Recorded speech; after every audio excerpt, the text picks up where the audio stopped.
Steve Wilks, man, hold your head. Steve Wilks, the former interim coach for the Carolina Panthers, got done dirty. Seems like a lot of black coaches, they basically getting punished or fired for winning games. When you think about it, so the Panthers, like Frank Reich got hired today. They hired Frank Reich after Steve Wilks took them to a 7-10 record, almost got them to the playoffs. Frank Reich got done dirty too earlier this year. He got fired mid-season just for them to bring Jeff Saturday in. But sometimes these owners have a different agenda that doesn't fit the coach. If you're a coach, your win-loss record is everything. That's your resume. And if you got a bad record, if let's say your record is 17-35, it's gonna be hard getting the job. So coaches, by nature, you don't coach to lose. You coach to win.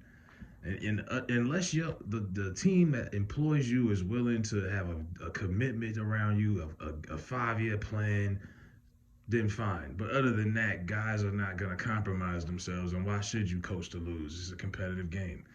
Steve Wilks took over when this team was 1-4. Matt Rule was the head coach, the college coach. They fired him before Halloween. They were 1-4.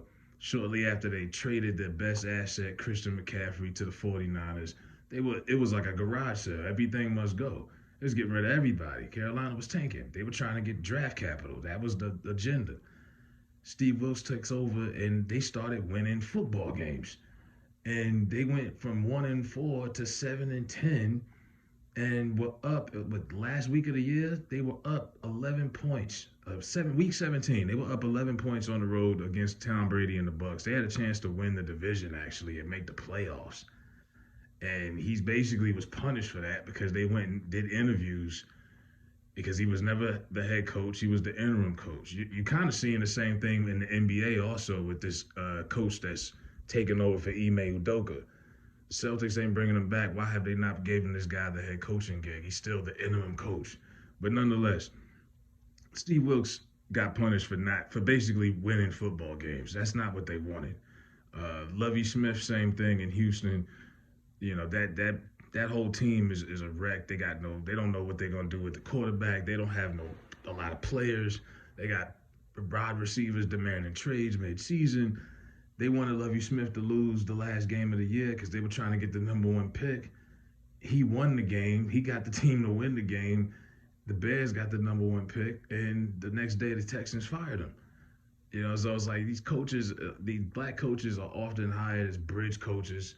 These teams have no real plan on investing in them because they did it to Arizona. Arizona did this to Steve Wilks, had him for 1 year. And I think that was the year they tanked so they could get Kyler Murray. Got rid of him and brought in Cliff Kingsbury. You know what I mean? You see it all the time. David McCulley in Houston, Leslie Frazier, a lot of these guys. And then they want to compromise these black coaches and ask them to tank and lose. Brian Flores is another one in Miami. You know, they wanted him to lose. That would have made him look bad as a head coach and would have jeopardized his future. And what that looked like, he walking around with a resume with a bad record because y'all wanted him to lose for draft capital. And then y'all going to end up, firing him anyway. So it's like, why should he sign up to lose? You know what I mean? This is what they do. Really grimy. And he's actually the lead candidate for the Cardinals job right now. But like I say, he knows, he's done his research. He knows what they did to Steve Wilks.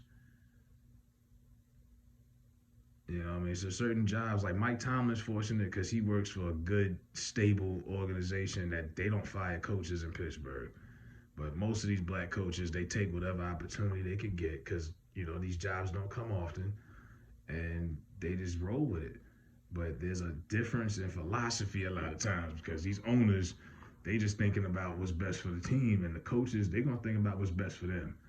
And that's winning football games at all costs. So Steve Wilks and the Raiders did the same thing. They had a Hispanic coach, took over, got them to the playoffs last year, and they didn't hire him. I was like, yo, why not? They brought in Josh McDaniels and they regressed. They didn't even make the playoffs this year. They didn't even come close. They got worse. It's just minorities in general. But the whole Rooney Rule, the dog and pony show, we're going to interview 2-3 black coaches, not going to really hire anybody. It's the same old, nonsense that it's always been. And Yeah, Steve Wilks got done dirty once again. So hopefully he can get bounce back and you know prosper one of these days. But yeah, I just felt like he deserved his flowers because Carolina Kitty Cats, y'all did him foul.